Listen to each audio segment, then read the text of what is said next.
one of the questions would always be, Jay, how is it that you can tell the difference between all these wines? How is that possible? And then as the good Jewish person I am, I would ask them rhetorically, how many people here know the difference between Coca-Cola and ShopRite Cola? And everybody's hand, half the place.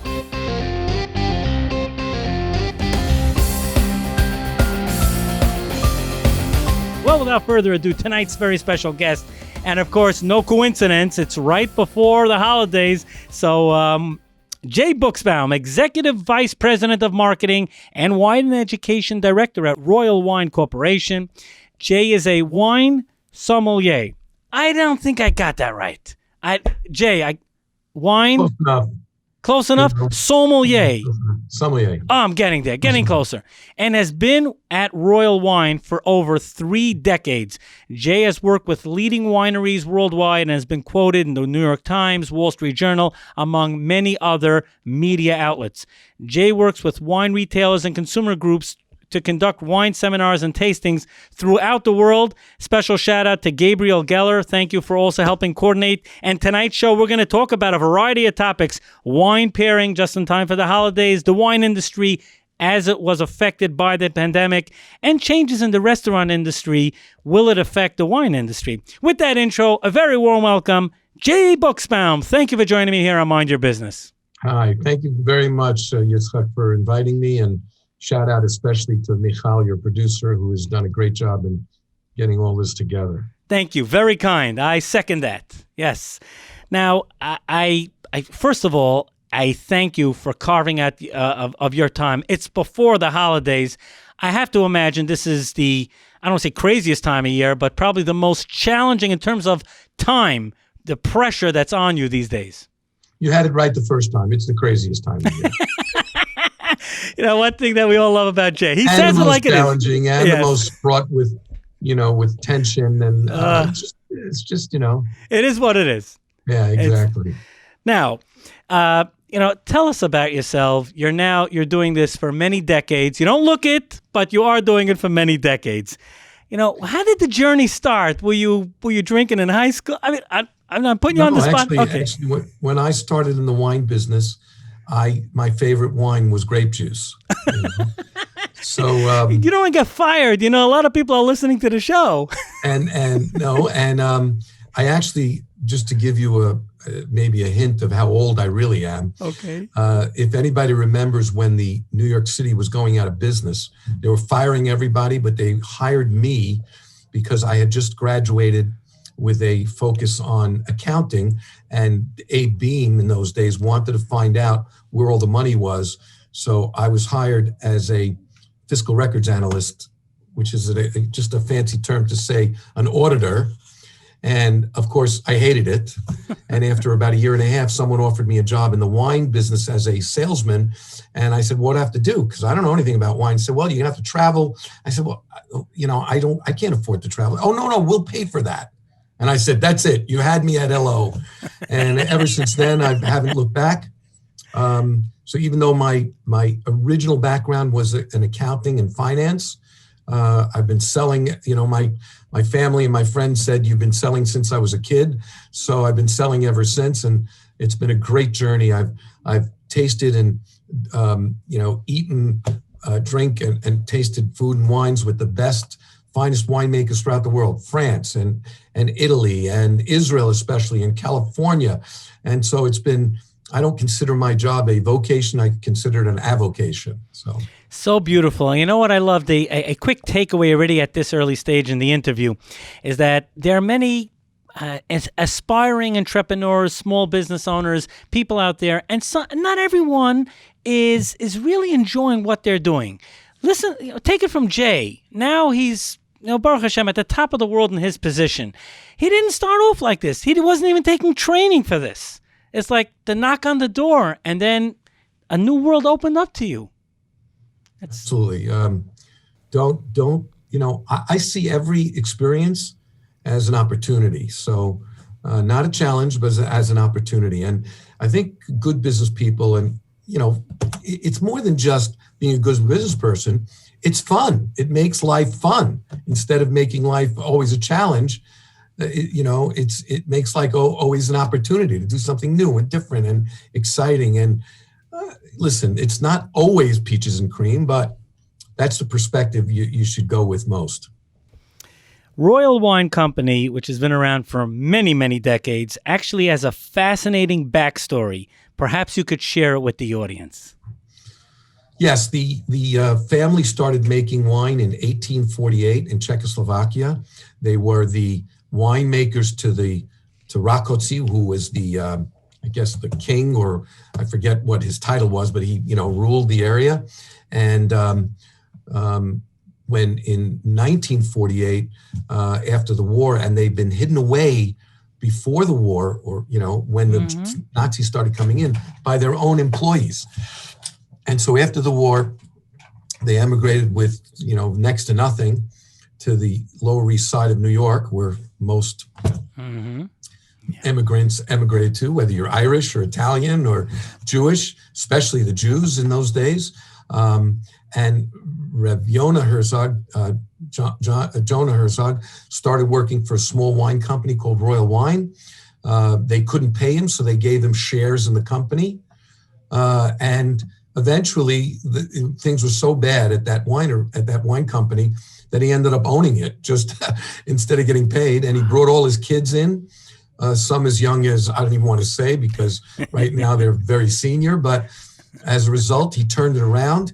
And today, Royal Wine Corp is the largest producer-purveyor of wines and kosher foods in the world, with God's help. And it's just been a great journey and a lot of fun. Now, the Royal Wine Corporation includes 3 sister companies. There's the Kedem Winery, Herzog Wine Cellars, and Keiko.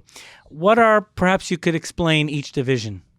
Okay, so Royal Wine Corp is the umbrella, the owners, but Kedem Wine Company is the winery that makes all the New York State grape juices and Sacramental Concord type wines. Herzog Wine Cellars was established beginning in 1985, but they built a brand new winery in Oxnard some years later, and now it's one of the premier wineries in California, and certainly a premier California kosher winery, where we make all of our California wines. And Keiko, and by the way, Kedem and Royal also imports wines from 17 countries around the world. And Keiko started because we were selling grape juice. And in America, because of the nuanced, and some would say archaic laws governing wine, you can't sell wine and food to the same distributor. The food distributor is separate from the wine. So since we made grape juice, we had to sell to food distributors. Well, while we were selling grape juice, why not sell, crackers or tuna fish or whatever else? So over time, gefilte fish, if you will, matzah. So over time, we developed a food company, and today they are the largest purveyors of kosher foods, producers, purveyors, and distributors of kosher foods in the world. So there's a great business lesson. Yeah, I mean, there's a great business lesson right here also, that when they had the challenge because of distributing grape juice, which would seem to be like, hello, you're selling wine, you can't sell grape juice, but they turned that challenge into an amazing opportunity. Correct. Always opportunities. And it's also from a business perspective, if you're going to expand your business, the best places to expand it is into the areas that you're familiar with. So if I'm in the food business, don't go into the diamond business, and don't go into the pajamas. Yeah. TV business, or production business. I would say that would be my suggestion, and that way you can expand over time. Jay, thank you for stealing some time to join us here on 710 WOR. My pleasure. Now, before the break, we had touched on the 3 divisions: Kedem Winery, the Herzog Wine Cellars, and Keiko. Herzog Wine Cellars out in Oxnard, California, a few years ago, unfortunately, there were terrible forest fires, and my understanding is that it really it presented a extreme threat to the survival of that business. And you have not only survived it, but have thrived since then. Perhaps you could share that story. Well, besides the fact that some vineyards were burnt, there is also something called smoke taint, which means that even if the vineyards did not see fire themselves, the smoke that went into the vineyards would taint, would negatively affect the grapes that come out of it. So, there used to be a philosophy of our company not to own vineyards. And the reason for that was, from a business point of view, was that you could always buy the best grapes there were, and you could probably get them at a better price as the vintage rolled on. Mm-hmm. But because of this, the smoke taint, vineyards became increasingly difficult to get grapes from. And so, I've said this in the beginning, in my opening, and I'll say it again. Instead of we seeing this as a challenge, we saw this as an opportunity. The Herzog family began to acquire vineyards all over California, in the north, especially in the north, and in the middle part of the state. Mm-hmm. And as a result, we now not only have insured and better access to grapes, but even a higher quality group of them, because now we control the growing of them literally from the ground until it gets into the bottle. So that became an opportunity. Now, Pesach is actually going to begin a week from this Sunday night. Perhaps we could talk about wine pairing. I'm sure you have many suggestions for those that love dry, semi, and of course trying to keep it within red. The floor is yours. What's your suggestions? Okay, so there's a few things. First of all, I just want to point this out because this is called Variations 4, and the Variations 4 also has a wine called Beleaf, BE-LEAF, which is completely organic with no sulfites added. And in fact, Michal and others have asked me, sometimes they get headaches and stuff from the sulfurs that are added. Well, there's an example of a wine that is both completely organic and also no sulfites added. Now, there is naturally occurring sulfites in the ground, mm-hmm. so that ends up in the wine, but that would be in any fruit or vegetable, or in any fruit. But in any event, so my suggestion for pairing, especially for the Seder, for all of us who participate in the Seder, is to begin the Seder with a lighter wine. So either a rosé, which according to most opinions, comply with the idea of red, because it is made from red wine and it is red, mm-hmm. Or a Pinot Noir. Now, Pinot Noir have very thin skins, and because they have very thin skins, that's where the color and the kind of the tannins come from. And so the Pinot Noir becomes a lighter grape. What do you call it? A lineage Pinot Noir there's a Baron Herzog Reserve Pinot Noir. There's a Pinot Noir from Israel called Barkan Classic Pinot Noir. So Pinot Noirs are a really good wine to start with. But in general, and for those people who really don't like heavy wines altogether and want to stick with grape juice, but you want a little alcohol, there's a wine called Concord Cal, which is made from the Concord grapes, but it's only 3.5% alcohol. So, there are so many choices, but in general, and again, the message is, the suggestion is to start off with something light, because you're not going to be eating until after the second cup. Right. And so start off with something light, so it's easier on your stomach, it's easier on your mind, and you can really enjoy. And also, a lot of people have the custom to completely finish all the cups, but certainly the first cup, even more than the other three, instead of drinking just, most of it. So that's my suggestion. Just, while we're on the topic, and, Passover, Pesach is 8 days. What is your suggestion for, during Chol Hamoed with a can of macaroons or some Pesach cake? I'm sure you've been asked this question in the past. So there's really, everybody can always go back to, and it's a big favorite of the kosher consumer as well as the general consumer, and that is the bartender Moscato. Yeah. And now, especially now, during COVID times, etc., it's now available in a 200 ml can, which is about Yeah. I don't know, 6 to 7 ounces. They're or so something. cute. They're so cute. Yeah. So that's one idea. Moscato is always a great wine, especially if you're having it with macaroons, something sweet. Even for those people who are fine wine drinkers, it's got enough acidity and enough liveliness so that it could still be quite quaffable, even for fine wine drinkers. But if you're a better wine drinker and you insist on not having something sweet, there's a whole slew of wonderful rosés.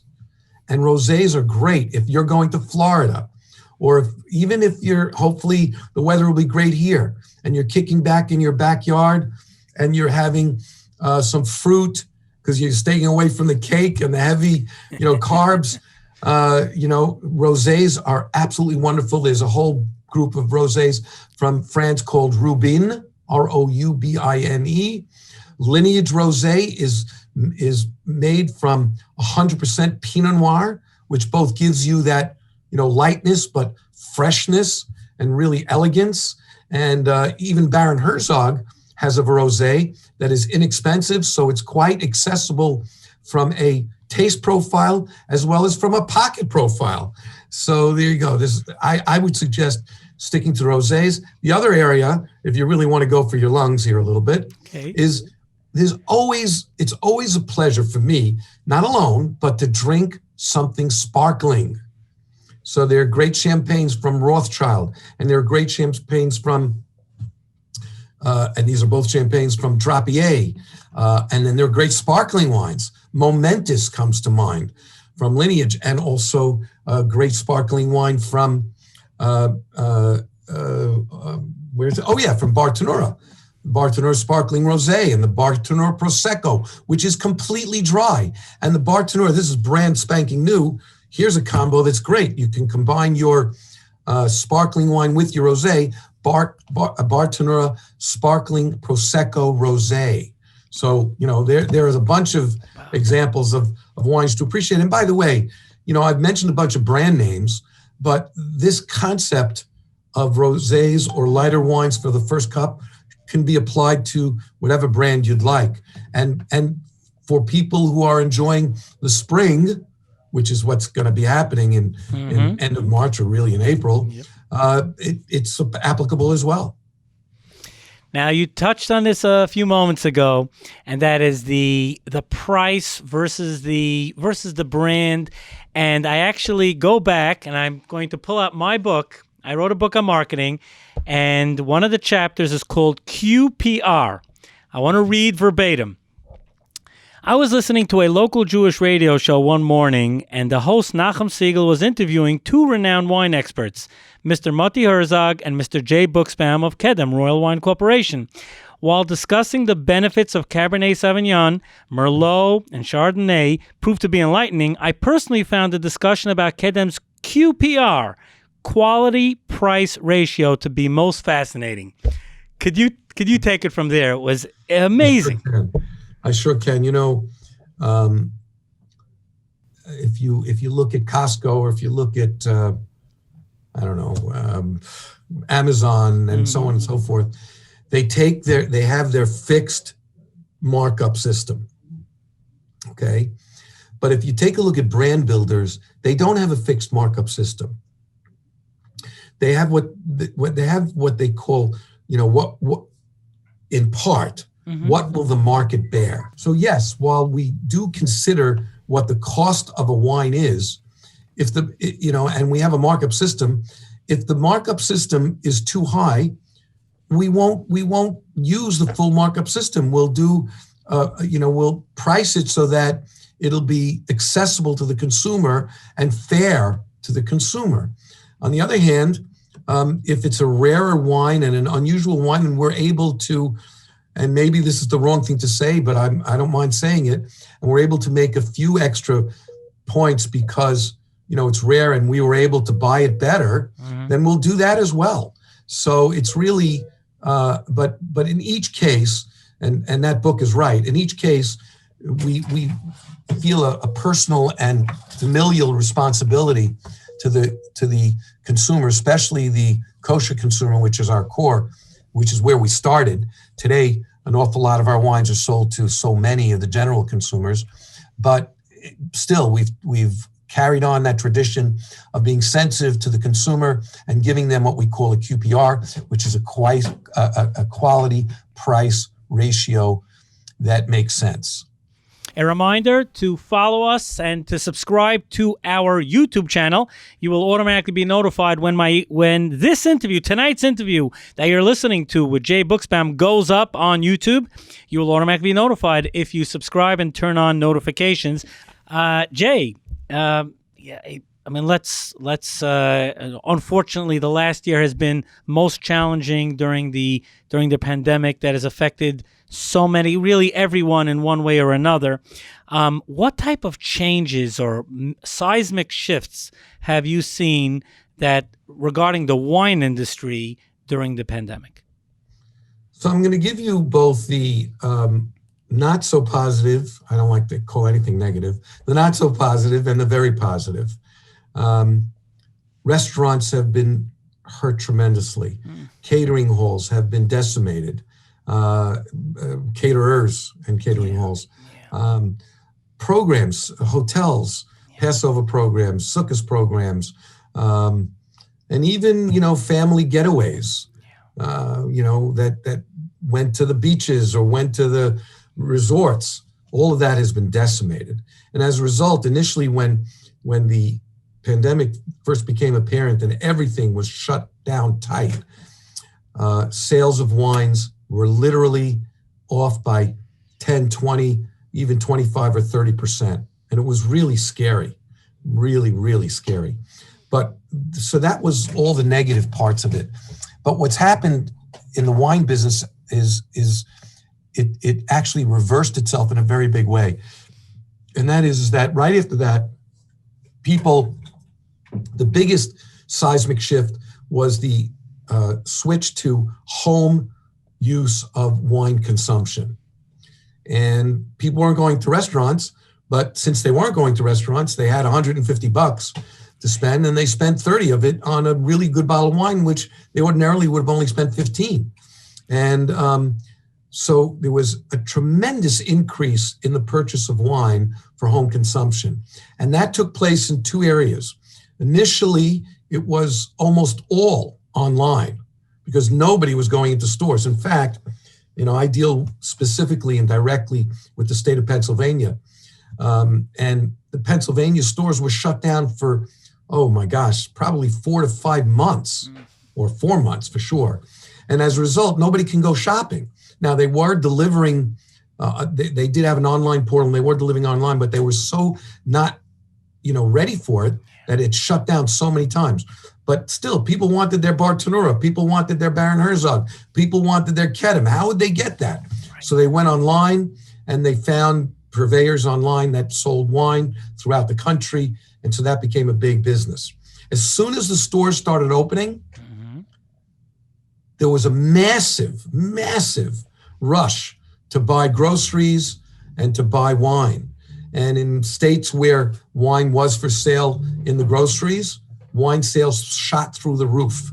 So even though in the first quarter, or I should say the first third of the year, our sales were off more than double digit, probably more than 20%, by the end of the year, we were way ahead in total sales. Now, our heart and our persons goes out to those restaurants and hotels and, caterers, et cetera, that couldn't, that still are in very, very bad situation. But the wine business has grown substantially during the pandemic. And it's not only for Royal Wine, but it's for, I've been reading the notes on this, it's for all wine companies. As a general rule, it's been going up. What's interesting, though, is that it's the biggest increase has been in wines that are well known. So Bartonura has gone through the roof. Baron Herzog is increasing substantially. And it's been in the area of upscale wines. So like I said to you, the same person who was going to buy a $15 bottle of wine is now buying a $20 bottle of Lineage. And that the person who bought Lineage before is now buying Herzog Reserves or Shiloh, or, there's just a an increase in not only the amount of consumption at home, but also in the quality of what they are consuming. What's your, I guess, prediction, perhaps is the right word, in terms of wine tastings, the events, which you have actually played such a prominent role in the world, and you have traveled worldwide doing tastings. When do you see that coming back? I know even for yourself, you love those events. It's so obvious when you participate in them that it's something. It's a labor of love, as you say. When is that coming back? Well, we've spent a fortune in time, effort, and people in Zoom events. And we've done them. We had something called the KFWE, right, which is a kosher food and wine experience, which, with between the three locations is probably more than 10,000 people. And now we turned it into the KFWV, Kosher Wine and Food Virtual. Yeah. And we had over 1,000 people signed up and watching. And we believe that in those 1,000 homes, there were we know that there were multiple numbers in there. So it could be as much as 5,000, 6,000 people that were involved. We sent out little bottles, samples to everybody. And so we spent a lot of time and effort on that. All of my meetings, we're doing a Zoom here with you today, are now all Zoom, almost entirely. But the fact is, Yitzchok, there is no substitution for in-person meetings when necessary. There's no substitution for it. Literally pressing the flesh as you would. And my hope is that with God's help, we'll see that come back, as our president says, hopefully starting July 4th.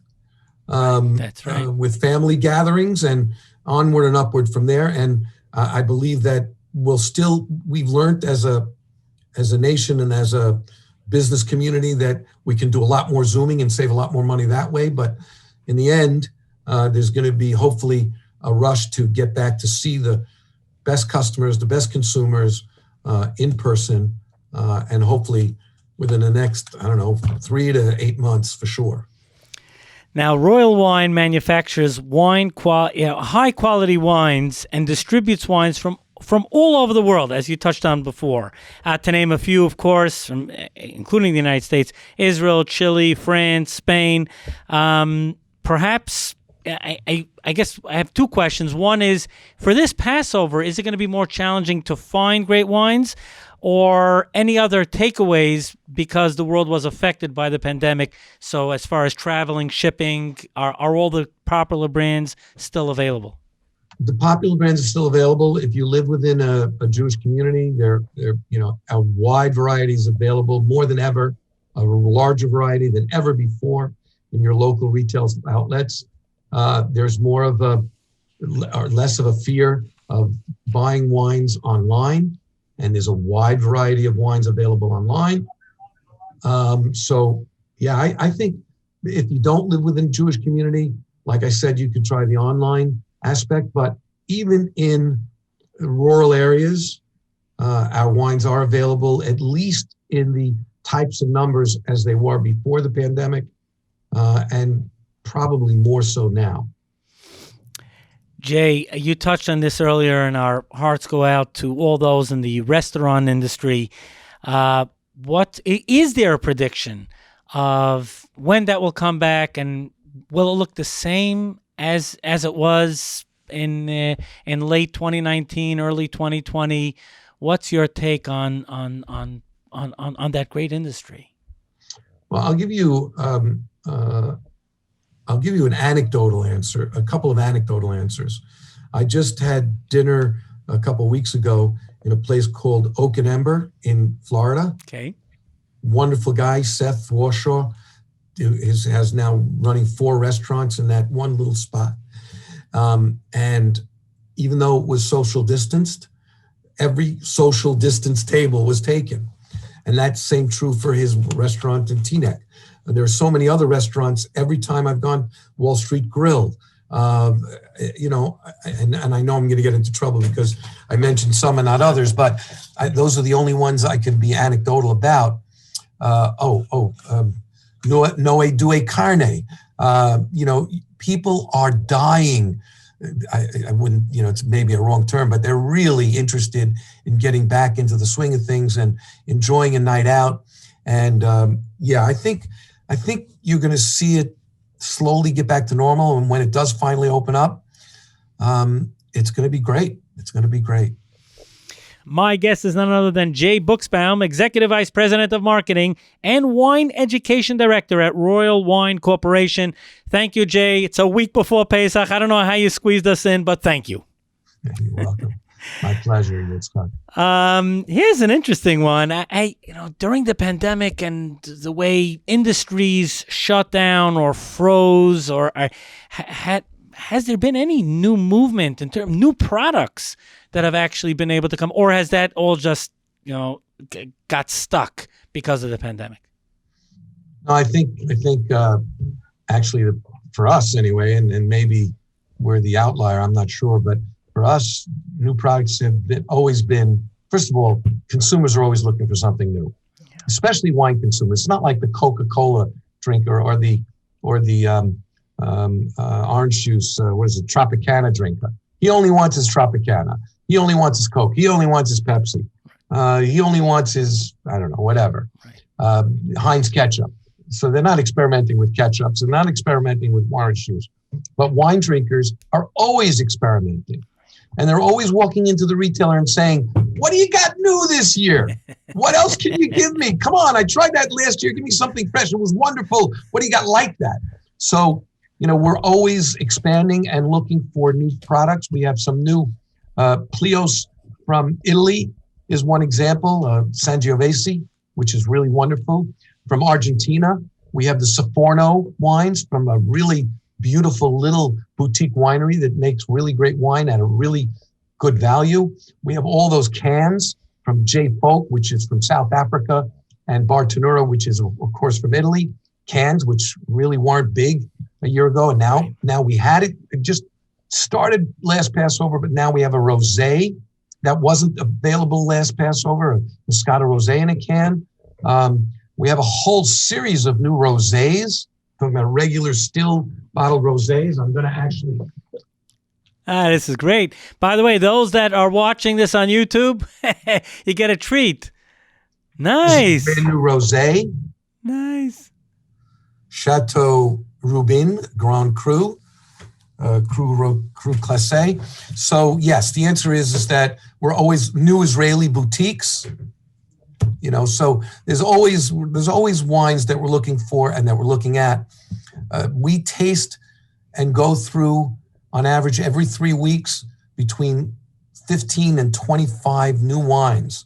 And we turn down most of them, and about 3 or 4 survive, and we bring them in. So yeah, there's always new stuff going on. So you're checking out many hundreds, nearly 300, 250 to 300 new tastes a year.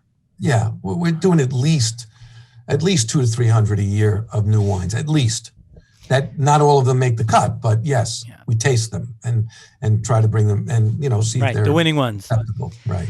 What are before we move on? What are some other trends that you're noticing as a general question, in the kosher wine industry? We've said a bunch of these things in the course of this interview, but the three biggest trends is, number one, everybody wants something new. Everybody wants something new all the time. Number two, there's a much bigger move towards online buying. And by the way, online buying doesn't mean to some big Mondo online portal. It means even your local retailer, your local kosher retailer, whether it be in Lakewood or Borough Park or Flatbush or, Southern California, LA or, Chicago or Detroit, your local retailer now has the ability and is getting much better at, shipping your wines locally. Yeah. So that's the second. And that's trend. A great point, because that also then you could support your local establishment. And if I'm not mistaken, that in some states the laws had to change because you weren't allowed to at some time ago, and then they had to naturally shift that during the pandemic. Right. Yeah. So those are two of the trends. Specifically, there's an interest in ever expanding, more wines from Israel, specifically Mediterranean-based varieties. So not Cabernet, even though they love the Cabernets, they love the Chardonnays, but they're looking for more like Grenache and Syrah and Mourvedre and, Mediterranean grape varieties that grow best there. And there's also an interest in so much upscale wines, especially from Europe and especially from France. So those are some of the trends. Now, corporate gifting, we know that a bottle of wine is like, you can never go wrong with a bottle of wine. I mean, that's like just one of the the most popular gifts in for corporate gifting. Are there any specific recommendations for people still that like, oh man, I still have to get my gift out. Pesach is around the corner, or for this time of year? What are your tips for corporate gifts? Well, I mean, you can never go wrong with. There actually has been a slowdown. It's still. You're right. It's still a big item, but there's been a slowdown in that because of the concerns of alcohol, et cetera, giving out alcohol, especially to those people who won't drink, who don't or won't drink. But if you want to be safe, you can always go with a Herzog wine from the lineage or reserve. If you want to go a little bit higher in the reserves, lineage is a little bit less. Baron Herzog is even less than that. But always, and whether you have Jewish employees or non-Jewish employees, Bartonura Moscato is everybody's favorite. Everybody's. So you can either give them the Moscato itself, or you can give them the sparkling rosé, which is a little bit more expensive, but much more festive and comes in that, champagne type of cork. It's not a champagne because it comes from Italy. It doesn't come from France. But, those are some of my suggestions for safe and wonderful wine gifts. And by the way, there are also safe and wonderful wine gifts for if you're invited to a Seder. Bring them to a Seder. And by the way, check with your local rabbi, but I've been told that, yes, it is preferred to have red wine, but if you don't like red wine, or if you have issues with red wine and you prefer white wine, that not only is it fine, but it is preferred if that's what, brings more simcha, more joy to your Seder meal. By the way, you touched on this a few moments ago. I'm wondering how many people confuse when you talk about Bartonura and they'll refer to it as a champagne, even though it comes from Italy. How many people trip up on that? Oh, lots of people. And everybody thinks that if it comes in a champagne bottle, it must be champagne. But champagne is actually, and here's the simple way to remember this. Champagne is a place. Right. It's a place in France. It's called Champagne, France. Only wines that come from that place in France that are made with only 3 grapes, Pinot Noir, Chardonnay, and Pinot Meunier, can be called champagne. Has to come from that place. It has to be made with those grapes, and it has to be aged for a certain minimum period. But anything else that's sparkling can be sparkling, but it cannot be called champagne. Fascinating. At the beginning of the show, you confessed that you were just a grape juice drinker. What's your advice for a new drinker, someone who wants to develop a palate? What's your advice? How should they get started? Oh, gosh. You'll appreciate this kind of thing. In the days when, I could do it in front of 100 people, I would do 100 people tasting. And I would say to people, people would ask me the question. I always at the end, I would give people the opportunity to ask me a question. And they would always say, one of the questions would always be, Jay, how is it that you can tell the difference between all these wines? How is that possible? And then as the good Jewish person I am, I would ask them rhetorically, how many people here know the difference between Coca-Cola and ShopRite Cola? And everybody's hand would go, half the place. Or how many people here would know the difference between, Waldbaum's orange juice and Tropicana, and everybody would, and I'd say, why is that? And they'd say, because we drink a lot of Tropicana, or we drink a lot of Coca-Cola. So my advice to people who want to learn how to taste and enjoy wine, experiment. Don't be afraid. Go out there. You don't like dry wines? Start with rosés, or start with semi-dries like Baron Herzog Chenin Blanc, or some of the rosés that are off dry. And I would just say, keep tasting, keep tasting, keep tasting. It's kind of like the first time as a kid you tasted mustard, You went, oh God, that's terrible. But over time, right, you learn to enjoy it. So you acquire a taste. The only way to acquire that taste is by experimenting and continuing to experiment. Jay, wow, the time flies. But before I let you go, perhaps you could share, since we joined on 710 WOR, one of the treats that we have for the audience is that we turn to each guest and we say, either based on both of your initials or one of your initials. I'm looking at your shirt there. You have the JB right there by the pocket. Perhaps you could share a tip, either J, B, both. Yes. Yeah. You put me on the spot, but you know what? I've got to really, I think, especially in this time, the letter J for me represents just keep going. Nice. You know, a lot of people during this pandemic, or some might, crawl up into a ball and, retreat from life, retreat from work, retreat from business, retreat from, the people you love and the things that you love.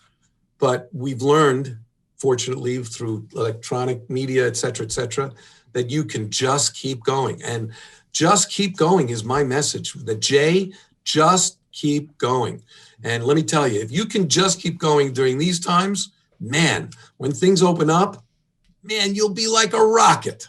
So, my wish to everybody there is to be healthy, stay healthy, be careful, be sensitive to other people, whose sensitivities are in this area, and just keep going however you can.